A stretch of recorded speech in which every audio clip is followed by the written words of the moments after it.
Good afternoon बच्चों।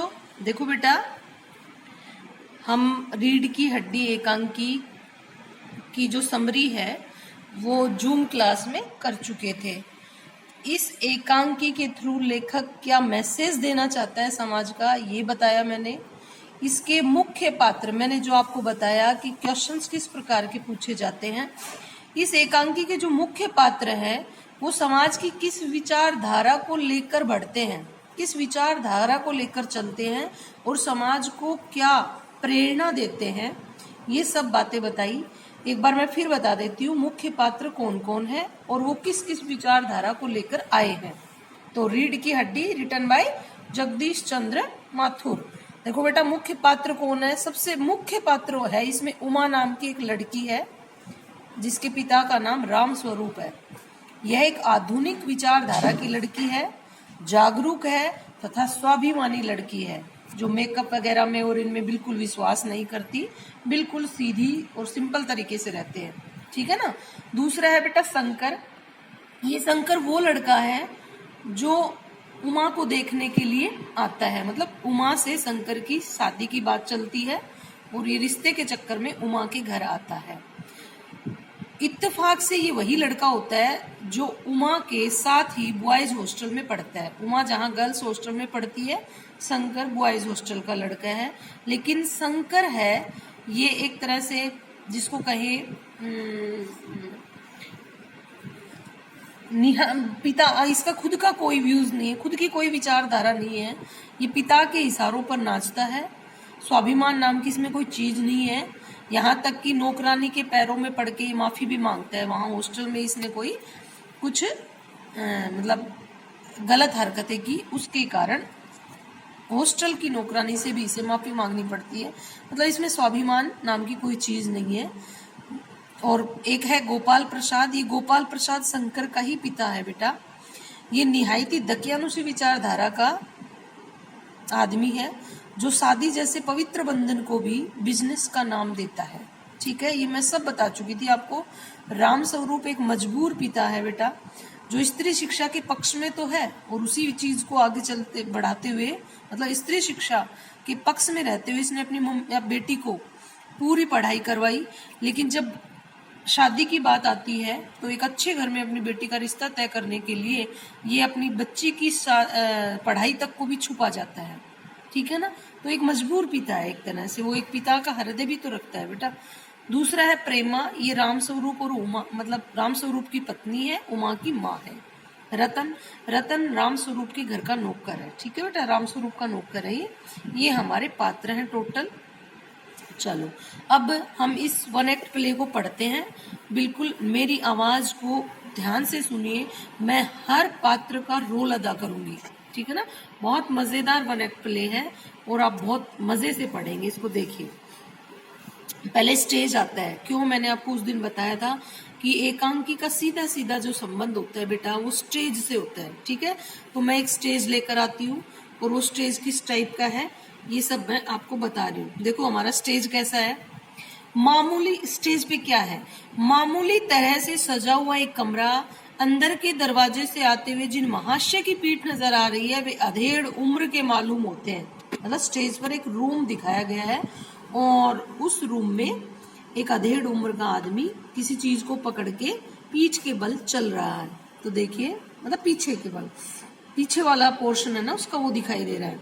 तो कह रहा है वे अधेड़ उम्र के मालूम होते हैं, एक तख्त को पकड़े हुए पीछे की ओर चलते चलते कमरे में आते हैं। मतलब एक तख्त पकड़ रखा है उन्होंने, दूसरी तरफ से किसी दूसरे बंदे ने पकड़ रखा है, तो यूं लेके चलेंगे ना पीछे से, यूं यूं यूं यूं यूं ऐसे। तो तख्त का दूसरा सिरा उनके नौकर ने पकड़ रखा है। ठीक है, अब ये पता लग गया, एक नौकर और एक अधेड़ उम्र का आदमी। तो कौन है, वो राम स्वरूप।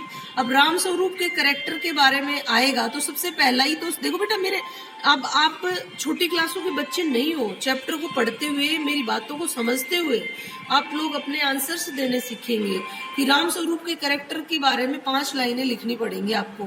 तो आप क्या कहेंगे, राम स्वरूप एक अधेड़ उम्र के पुरुष थे। ठीक है ना, पहला ही लाइन तो ये आ गई। आगे आगे जैसे जैसे उनके कैरेक्टर में बातें आती जाएंगी हम ऐड करते जाएंगे इसमें। ठीक है, तो क्या हो गया, राम स्वरूप के कैरेक्टर के में जो जो बातें ऐड करनी होंगी, तो एक बात तो ऐड कर दी हमने कि राम स्वरूप एक अधेड़ उम्र के व्यक्ति थे, ठीक है ना। चलो बाबू, अबे धीरे धीरे चल, अब तख्त को उधर मोड़ दे, बा उधर, बस बस, मतलब ये तख्त डाल रहे हैं बेटा।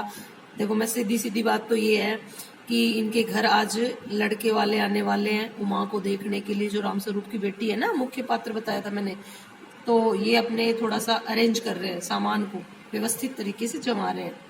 तो नौकर, वो दूसरी तरफ से जो पकड़ रखा था वो नौकर था, तो क्या कर, नौकर बिछा दूं साहब, बाबू जरा तेज आवाज में, और क्या करेगा, परमात्मा के यहाँ अकल बट रही थी तो तू देर से पहुंचा था क्या, बिछा दूं साहब, और ये पसीना किस लिए बहाया है, मे भी आप समझ रहे हो, इसको एक्सप्लेन करने की जरूरत नहीं है। देखो वो तख्त पकड़ के लाए हैं, ये बहरा भी है बेटा, नौकर है ना रतन, ये बहरा भी है। तो आप देखो बड़े मजे आएंगे इनकी बातों में। जो संवाद, इसे क्या कहते हैं बेटा, संवाद। देखो ध्यान से देखो संवाद कैसे लिखा जाता है, ये किसका संवाद चल रहा है। देखो आपके एक टॉपिक है जो अपने यूटी 3rd में आएगा, संवाद। यूटी 2nd में नहीं, यूटी 3rd में आएगा संवाद लिखना। तो संवाद मतलब आपसी बातचीत, दो या दो से अधिक व्यक्तियों के बीच की गई आपसी बातचीत ही संवाद होती है। और संवाद लिखने के लिए क्या होता है, जो 2 या 3 व्यक्ति होते हैं, पहले उनको नाम लिखोगे, फिर ये विवरण चिन्ह लगाओगे, और उसके बाद उसके व्यूज लिखोगे, उसकी जो मतलब वक्तव्य है उसका जो, वो लिखोगे, ठीक है ना, उसकी स्पीच लिखोगे, फिर दूसरे का नाम लिखोगे, विवरण चिन्ह लगाओगे, फिर उसकी स्पीच लिखोगे, फिर तीसरे का, ऐसे मतलब 2 व्यक्तियों के बीच करवाना हो तो 2 का नाम लिखोगे, 3 के बीच करवाना हो तो 3 का नाम लिखोगे। तो ये संवाद चल रहा है, वार्तालाप जिसे कहते हैं हम, ठीक है ना। अब देखो नौकर तख्त बिछाता है ये नौकर कर रहा है ना। बाबू हंसता क्यों है बे, हमने भी जवानी में कसरतें की हैं, कलसों से नहाता था, कलसों से, लोटों की तरह। यह तख्त क्या चीज है, उसे सीधा कर, यूं, हाँ बस, और सुन, बहू जी से दरी मांग ला उसके ऊपर बिछाने के लिए। ये बहू जी कौन है, ये राम स्वरूप की पत्नी है, इस घर की मालकिन है, ठीक है ना। हाँ, तो उससे वो तख्त डाल तो दिया उन्होंने अपने डाइनिंग रूम वगैरह में, और अब उस पर चद्दर लाने के लिए बोल रहा है। किससे बोल रहा है, रतन से। कौन बोल रहा है बेटा, राम स्वरूप बोल रहा है। चलो, हाँ वो चद्दर लाना जो कल धोबी के यहाँ से आई थी, वही। नौकर जाता है। बाबू साहब इस बीच में, मतलब नौकर तो गया मालकिन से चद्दर लाने, और वो डाइनिंग रूम में क्या करता है, कौन, राम स्वरूप, वो बता रहे हैं।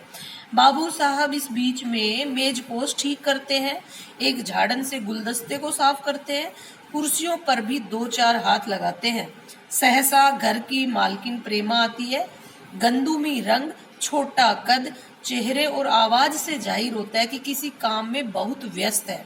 उनके पीछे पीछे भीगी बिल्ली की तरह नौकर आ रहा है खाली हाथ, ठीक है। आ गई, मतलब ये बहरा है बेटा, ये कुछ सुन के गया, वहां जाके कुछ है बोल रहा है मालकिन से, तो वो बेचारी काम में बिजी थी, गुस्सा आ गया, और वो भागी भागी आती है उसके साथ। क्या, देखो अब बात, बाबू साहब, राम स्वरूप दोनों तरफ देखने लगते हैं। वो बेचारे थोड़ा समंजस में पड़ गए, यार ये क्यों भागी आ रही है, मैंने तो चद्दर मंगवाई थी रतन से। तो देखो प्रेमा, मैं कहती हूँ तुम्हें इस वक्त धोबी की, सॉरी मैं कहती हूँ तुम्हें इस वक्त धोती की क्या जरूरत पड़ गई, एक तो वैसे ही जल्दी जल्दी में। राम स्वरूप देखो बहुत अच्छा, देखो कितना अच्छा है। राम स्वरूप, धोती, प्रेमा, हाँ अभी तो बदल कर आए हो, और फिर न जाने किस लिए। राम स्वरूप, लेकिन तुमसे धोती मांगी किसने। प्रेमा, यही तो कह रहा था रतन। राम स्वरूप, क्यों बे रतन, तेरे कानों में डांट लगी है क्या, मैंने कहा था धोबी के यहाँ से जो चद्दर आई है, चद्दर उसे मांग ला। अब तेरे लिए दूसरा दिमाग कहाँ से लाऊं, उल्लू कहीं का। इसका मतलब क्या निकला, मतलब मालिक ने तो मंगवाई चद्दर धुली हुई, उसने कहा था धुली हुई चद्दर लाना, अब वो वहां जाके कह रहा है कि मालिक की धोती दे दो। अब वो गुस्से में आ गई मालकिन कि ना के नई धोती पहनी थी, अब धोती की कहाँ जरूरत पड़ गई। तो इसीलिए मतलब इस बात से निष्कर्ष ये निकलता है कि रतन नाम का जो नौकर है राम स्वरूप के घर में, वो बहरा है, उसे सुनाई कम देता है। बहुत अच्छी बात, चलो आगे। प्रेमा, अच्छा जा, पूजा वाली कोठरी में लकड़ी के बक्स के ऊपर धुले हुए कपड़े रखे हैं ना, उन्हीं में से एक चद्दर उठा ला। रतन, और दरी? प्रेमा, दरी यहीं तो रखी है कोने में, वह पड़ी तो है। राम स्वरूप, दरी उठाते हुए, और बीबी जी के कमरे से हारमोनियम भी ला, जो सितार है ना, जल्दी जल्दी। रतन जाता है, पति पत्नी तख्त पर दरी बिछाते हैं।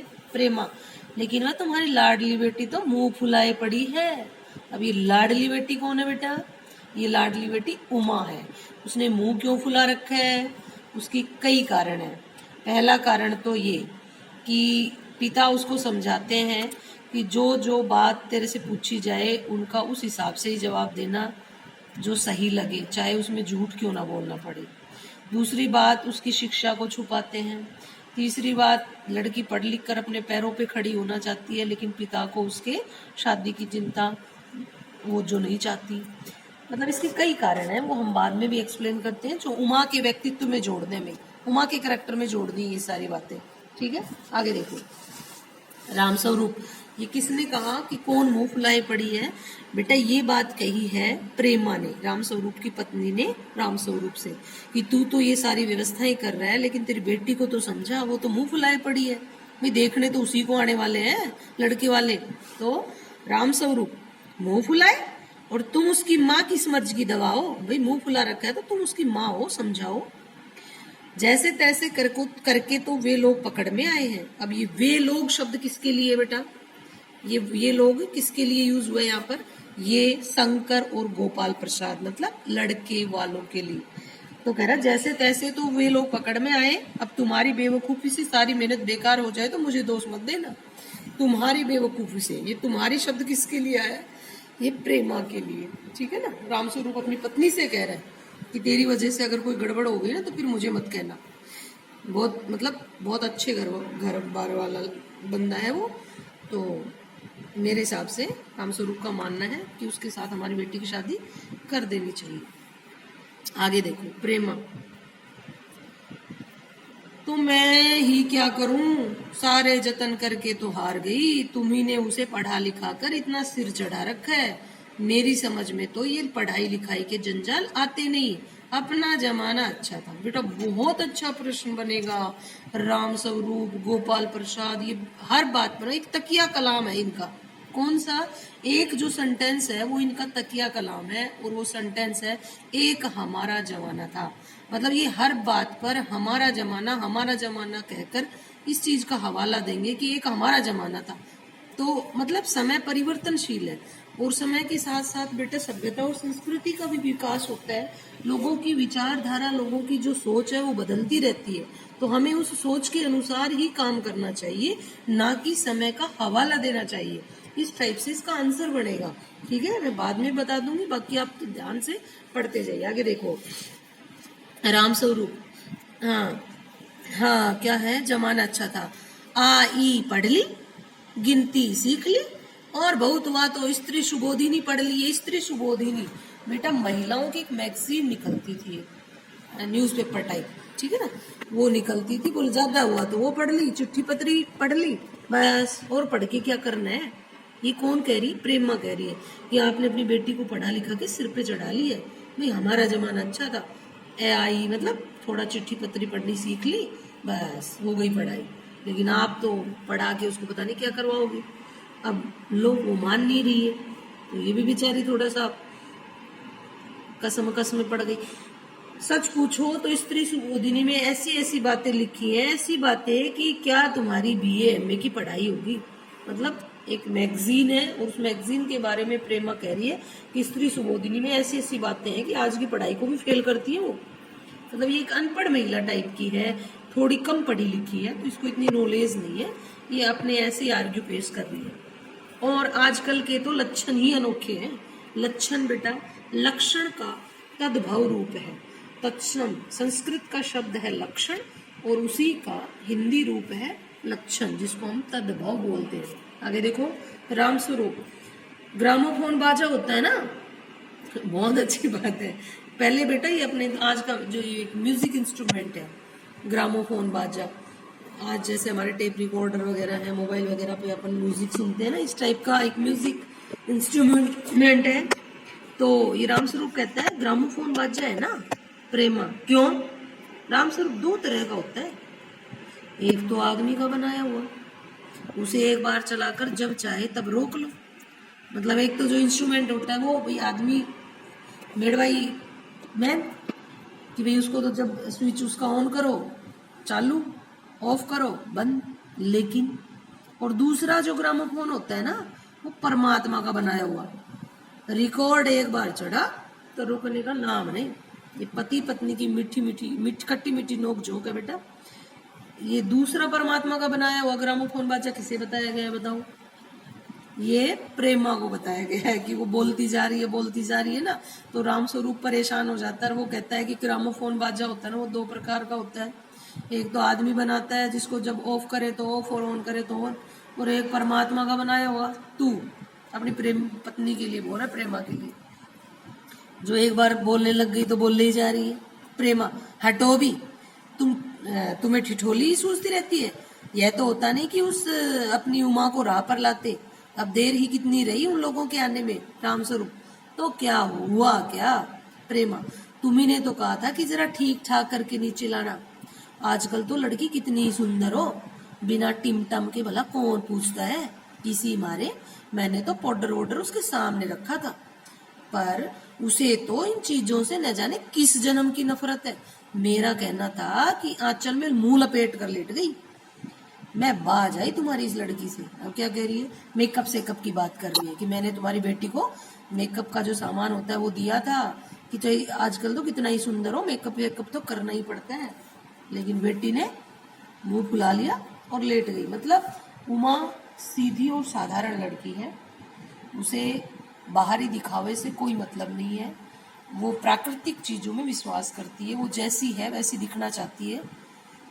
मतलब मेकअप वेकअप के फेवर में वो नहीं है, उसके पक्ष में नहीं है। हमें देखो रामस्वरूप न जाने कैसा दिमाग है इसका, लड़की का, अपनी लड़की के बारे में कह रहे। वरना आजकल की लड़कियों के सारे तो पाउडर का कारोबार चलता है बेटा। पाउडर लोकल लैंग्वेज का शब्द है, पाउडर जिसको बोलते हैं ना तुम लोग, उसी का। तो कह रहा है कि आजकल की लड़कियों के सारे तो पाउडर का कारोबार चलता है, पर ये उमा पता नहीं किस मर्ज की दवा है। आगे देखो बेटा,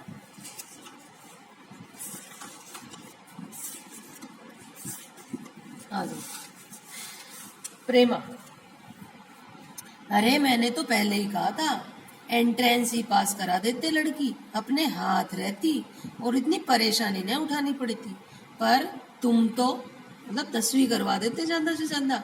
पहले तो इसको पढ़ा लिया, अब झेलो। ये प्रेमा कह रही है अपनी बेटी के बारे में अपने पति से। रामस्वरूप बात काट कर चुप चुप चुप, दरवाजे में झांकते हुए, तुम्हें कतई अपनी जबान पर काबू नहीं है। कल ही क्या बता दिया था कि उन सब लोगों के सामने जिक्र और ढंग से होगा, मगर तुम तो अभी से सब कुछ उगले देती हो। उनके आने तक तो न जाने क्या हाल करोगी।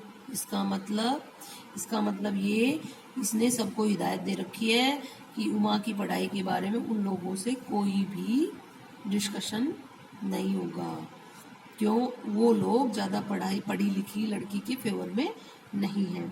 तो प्रेमा अच्छा बाबा, मैं न बोलूंगी, जैसी तुम्हारी मर्जी हो करना, बस मुझे तो मेरा काम बता दो।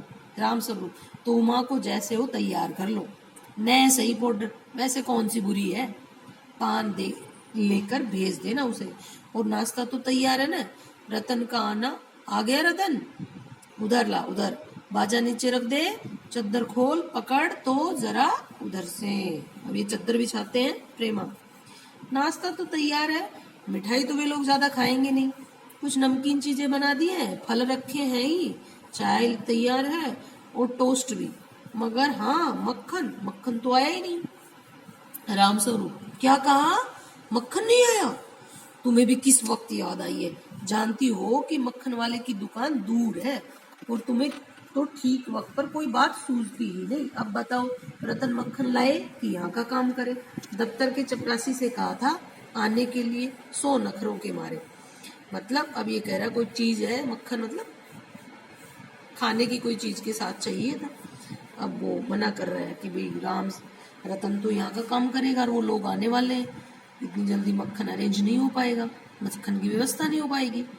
इस बात का जिक्र है यहाँ पे। मैं भी समझ रहे हो बेटा, मैं जिस लहजे से आप लोगों को बता रही हूँ ये सारा समझ में आ रहा होगा। प्रेमा, यहाँ का कौन काम कौन जाता है, कमरा तो सब ठीक ठाक है ही, बाजा सितार आ ही गया, नाश्ता या बराबर वाले कमरे में ट्रे में रखा हुआ है, सो मैं तुम्हें पकड़ा दूंगी, एक आध चीज खुद ले आना, इतनी देर में रतन मक्खन ले ही आएगा। 2 आदमी ही तो है। अब वो 2 आदमी कौन है, राम स्वरूप और शंकर, लड़के वाले। आगे देखो, राम स्वरूप, हाँ, एक तो बाबू गोपाल प्रसाद और दूसरा खुद लड़का है। देखो, उमा से कह देना कि जरा करीने से आए, करीने मतलब सलीके से, सही तरीके से। ये लोग जरा ऐसे ही हैं, गुस्सा तो मुझे बहुत आता है इनके दकियानूसी ख्यालों पर। देखो ये किसके कैरेक्टर में ऐड होगी ये बात, राम स्वरूप के कैरेक्टर में, कि दकियानूसी विचारधारा के विरोधी तो हैं, लेकिन एक लड़की की पिता भी है, इसलिए वो चुप रहते हैं। खुद पढ़े लिखे हैं, वकील हैं। किसके बारे में बता रहा है ये गोपाल प्रसाद और शंकर के बारे में बता रहा है कि खुद तो पढ़े लिखे और वकील हैं, लेकिन इनके विचार बहुत संकुचित है, बड़े नैरो माइंडेड आदमी है ये। खुद पढ़े लिखे हैं, वकील है, सभी सोसाइटियों में जाते हैं, मगर लड़की चाहते हैं ऐसी कि ज्यादा पढ़ी लिखी ना हो। यहाँ से भी प्रश्न हो सकता है, गोपाल प्रसाद ज्यादा पढ़ी लिखी लड़की के फेवर में नहीं है, तो आप उनके बारे में क्या कहना चाहेंगे। प्रेमा और लड़का राम स्वरूप, बताया तो था तुम्हें, बाप शेर तो लड़का सवा शेर। बीएससी के बाद लखनऊ में ही तो पढ़ता है, मेडिकल कॉलेज में, लखनऊ में ही तो पढ़ता है, इसका मतलब उमा भी लखनऊ में ही पढ़ती थी, ठीक है, तो वहीं वो लड़का पढ़ता था, मेडिकल कॉलेज में है वो लड़का। कहता है कि शादी का सवाल दूसरा है, तालीम का दूसरा। मतलब क्या करूं, मजबूरी है, मतलब अपना है, वरना इन लड़कों और इनके बापों की तो ऐसी कोरी कोरी सुनाता कि ये भी मतलब माजरा अपना है, मतलब अच्छे घर में अपनी लड़की देनी है, अदरवाइज तो मैं इनके अगेंस्ट हो जाता। रतन, जो अब तक दरवाजे के पास चुपचाप खड़ा हुआ था, जल्दी जल्दी, बाबूजी बाबूजी। रामस्वरूप, क्या है। रतन, कोई आ रहे हैं। रामस्वरूप दरवाजे से बाहर झांककर जल्दी मुंह अंदर करते हुए, अरे प्रेमा, वे आ भी गए।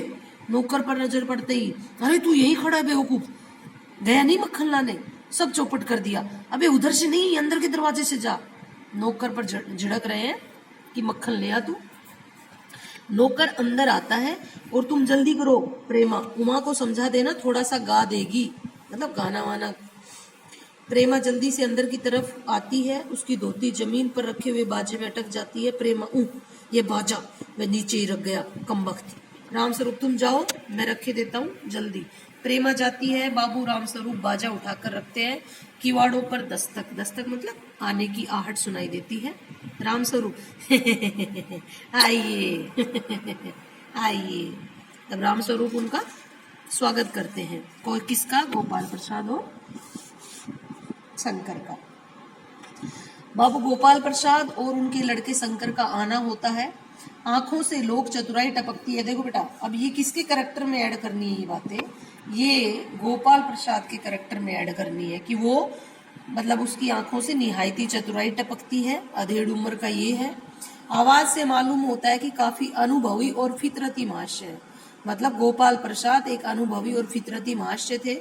उनकी आंखों से लोग चतुराई टपकती थी। ये उनके करेक्टर की बातें भी, इनके करेक्टर को भी तो एक्सप्लेन करना आ सकता है। तो आंखों से लोग चतुराई टपकती है, आवाज से मालूम होता है कि काफी अनुभवी और फितरती महाशय है। उनका लड़का कुछ खीस निपोरने वाले नौजवानों में से। खीस निपोरना, इस मुहावरे का अर्थ कल मुझे व्हाट्सएप पे बताएंगे आप लोग। शाबाश, खीस निपोरना, ठीक है ना, मेरे में मुंह से निकल जाएगा अदरवाइज। आवाज पतली है और खिसीहाट भरी, झुकी कमर उसकी खासियत है। झुकी कमर, यहीं से हमारे चैप्टर की जो टॉपिक मतलब टाइटल जिसको बोलते हो ना आप लोग, एक तरह से शीर्षक यहीं से है। उसकी कमर झुकी हुई है। ये रतन के सॉरी शंकर के करेक्टर में ऐड करेंगे ये बात, ठीक है ना, कि वो एक खीस निपोरने वाला नौजवान है, उसकी आवाज पतली खिसियाट भरी है, कमर झुकी हुई है। आगे आगे जो भी आएगा ऐड कर देंगे हम लोग। देखो बेटा आगे, राम स्वरूप अपने दोनों हाथ मलते हुए इधर तशरीफ लाइए, इधर। बाबू गोपाल प्रसाद बैठते हैं मगर बेंत गिर पड़ता है, छड़ी है ना उनकी, वो गिर जाती है। राम स्वरूप, यह बेंत लाइए मुझे दीजिए, कोने में रख देते हैं, सब बैठते हैं। मकान ढूंढने में तकलीफ तो नहीं हुई। ये कौन किससे पूछ रहा है बेटा? ये गोपाल प्रसाद, सॉरी राम स्वरूप गोपाल प्रसाद से पूछ रहे हैं। गोपाल प्रसाद खखार कर, नहीं तांगे वाला जानता था, और फिर हमें तो यहाँ आना ही था, रास्ता मिलता कैसे नहीं। ये लड़के वाले थे, लड़की देखने के लिए आना ही था, कैसे भी करके पता करते घर का। राम स्वरूप, यह तो आपकी बड़ी मेहरबानी है, मैंने आपको तकलीफ तो दी है। गोपाल प्रसाद, अरे नहीं साहब, जैसा मेरा काम वैसा आपका काम, आखिर लड़के की शादी तो करनी है, बल्कि यूँ कहिए कि मैंने आपके लिए कोई खासी परेशानी कर दी है। राम स्वरूप, यह लीजिए, आप तो मुझे कांटों में घसीटने लगे, हम तो आपके सेवक ही है। थोड़ी देर बाद लड़के की ओर मुखातिब होकर, मुखातिब मतलब मुख करके, लड़की की तरफ मुंह करके, और कहिए शंकर बाबू कितने दिनों की छुट्टियां हैं? शंकर जी, कॉलेज की तो छुट्टियां नहीं है, वीकेंड में चला आया था। राम स्वरूप, आपके कोर्स खत्म होने में तो अब साल भर रहा होगा। शंकर जी, यही कोई साल 2 साल। अब देखो बेटा, कोर्स तो फिक्स होता है, उसका टाइम पीरियड फिक्स होता है, सबको पता है, लेकिन देखो शंकर क्या कह रहा है, यही कोई साल 2 साल, इसका मतलब कोई गड़बड़ है इसकी एजुकेशन में, झूठ बोल रहा है एजुकेशन के मामले में भी है वो। राम स्वरूप, साल 2 साल? शंकर, जी 1 आध साल का मार्जिन रखता है ना। गोपाल प्रसाद, बात यह है साहब कि यह शंकर 1 साल बीमार हो गया था। अब गोपाल प्रसाद अपने बेटे की बिगाड़ी हुई बात को सुधारने की कोशिश कर रहे हैं। क्यों? टाइम पीरियड हर कोर्स का फिक्स होता है, वो साल की जगह ये बोल गया साल 2 साल। इसका मतलब क्या है? कहीं बच्चा अपनी बातों में फंस ना जाए, इस कारण गोपाल प्रसाद अपने बेटे की बात को सुधारने की कोशिश कर रहे हैं। बात यह है कि साहब ये शंकर 1 साल बीमार हो गया था। क्या बताएं, लोगों को भी इसी उम्र में सारी बीमारियां सताती हैं। एक हमारा जमाना था कि स्कूल से आकर दर्जनों कचौरियां उड़ा जाते थे, मगर फिर जो खाना खाने बैठते तो वैसी की वैसी भूख। राम स्वरूप, कचौड़ियां भी तो उस जमाने में पैसे की 2 आती थी। अब राम स्वरूप कह रहे इतनी कचौड़ियां खाने के पीछे एक कारण हो रहा है, सस्ती आती थी। गोपाल प्रसाद, जनाब यह हाल था कि 4 पैसे में ढेर सी बालाई आती थी, और अकेले 2 आने की हजम करने की ताकत थी। अकेले पैसे की बता रहे बेटा कि कितने कम पैसे में कितना ज्यादा आता था। ये तो टाइम टाइम की बात है बेटा, उस समय आमदनी कम होती थी, चीजें सस्ती आती थी, तो अब आमदनी ज्यादा है, उस अकॉर्डिंग चीजें महंगी हैं। और अब तो बहुतेरे खेल वगैरह भी होते हैं स्कूल में। तब न कोई वॉलीबॉल जानता था, न टेनिस, न बैडमिंटन, बस कभी हॉकी या क्रिकेट कुछ लोग खेला करते थे। मगर मजाल की कोई कह जाए कि यह लड़का कमजोर है। मतलब आज तो 1000 प्रकार के गेम खेलते हैं बच्चे, फिर भी देखो इनका फिगर, इनकी बॉडी। लेकिन हमारा टाइम देखो, कोई इतने गेम भी नहीं होते थे, सारे लोकल गेम खेलते थे हम तो, लेकिन फिर भी स्ट्रोंग थे। कहने का मतलब यही है। शंकर और राम स्वरूप खीसे निपोरते हैं। खीस निपोरना मैंने पहले बताया था बेटा, ठीक है। यहाँ तक अब अपना टाइम पीरियड हो गया बेटा, ठीक है ना। कल हम लोग इस एकांकी को खत्म करेंगे। ओके बेटा, बाय।